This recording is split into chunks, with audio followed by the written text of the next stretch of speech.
What's love got to do with it? What's love?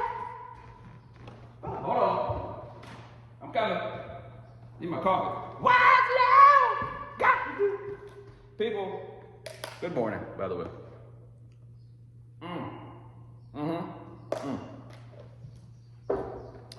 Love has everything to do with everything.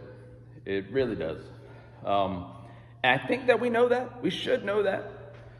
But love can be, it's a weird thing because love is like an elementary principle, which is why we don't focus on it that often. And yet love is very complex. Sometimes you don't know the rules of love in a particular scenario. Like love can sometimes feel like, we used to have these game nights, board game nights, back in the day. You come over and maybe you have a couple beers in you, and maybe there's a board game it's like, I'm old school. Like give me like Monopoly, Sorry, give me some Candyland, give me some Connect Four. That's what I'm about, right? Then you have these games where you're trying to conquer everything, and like I'm just trying to figure out the rules, and I'm like maybe 3 beers in, and like by the time I kind of feel like I'm getting my groove, I've lost the game. Someone tells me I've lost the game, and that's kind of how love is at times.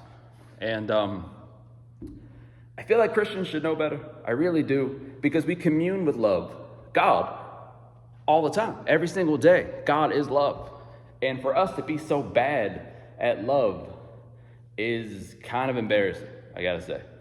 And even if you're not a Christian, love is the reason why everything works or doesn't work. It's the reason why you stay with an organization or stay with a community or you leave. If the lack of love is there, if you have a lack of love in a particular area, you leave or you get bitter, right? Sometimes, I live in Baltimore, so sometimes I'm looking around and you can see misery on people's faces. You can see this frustration of the times in people's faces. You can see that, well, this might just be Baltimore. We have our aggression cranked up to 10 all the time. But you see that in people's faces. And it comes down to love. Now, there's different types of love, right? Like you might need emotional support. You might need material support. You might need, if you're at your job, right, the form of love would be financial respect.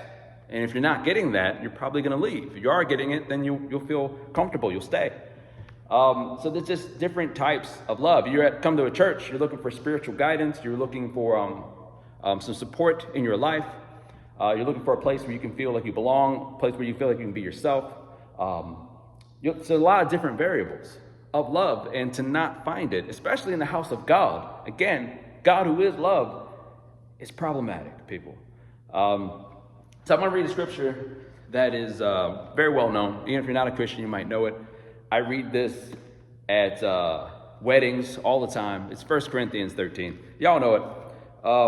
It starts at verse 4. And what I want you to do, all right, is I want you to ask yourself, are these principles in my life, am I exhibiting them? All right, let's make this about you. Let's not make it about other people. We can't do nothing about other people. But are you exhibiting these traits of love in your life? 1 Corinthians 13, verse 4. Love is patient. Love is kind. It does not envy. It does not boast. It is not proud. It is not rude. It is not self-seeking. It is not easily angered. It keeps no records of wrongs. That's a big one, especially in our society today, right? Love does not delight in evil, but rejoices with the truth. Love always protects. Love always trusts. Love always hopes. Love always perseveres. Love never fails. This is a big reason why churches have been in decline. It's a lack of love. And it's a reason why relationships fail. It's a reason why families fail. It's a reason why some of your kids are struggling in school. Just a lack of just various forms of love. And to me, it comes down to laziness, right? If you're a Christian in particular, you know what love is. I feel like even if you're not a Christian, you know what love is to you, right? We all have an idea of what love is, and we all know that love is important. But we're just not doing it. And that is the definition of laziness, right? You know, there's something that you should be doing, you're not doing. It's why sloth is is a sin. You know, it hurts your relationship with God. It hurts your relationship with other people. Other people aren't getting what they need. You're not getting what you need. It blesses us to serve other people, to love other people as well. And we just need to quit being lazy, right? We have the answer if you've lost touch with love, and sometimes we do, Bible, prayer, boom, love. All right, the love's all in the gospel. Spend some time with God, who is love. Love is there. You just need to show it. You just need to be intentional about your love. We all do.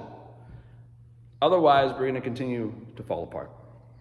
So, quit being lazy, and let's put some work into love.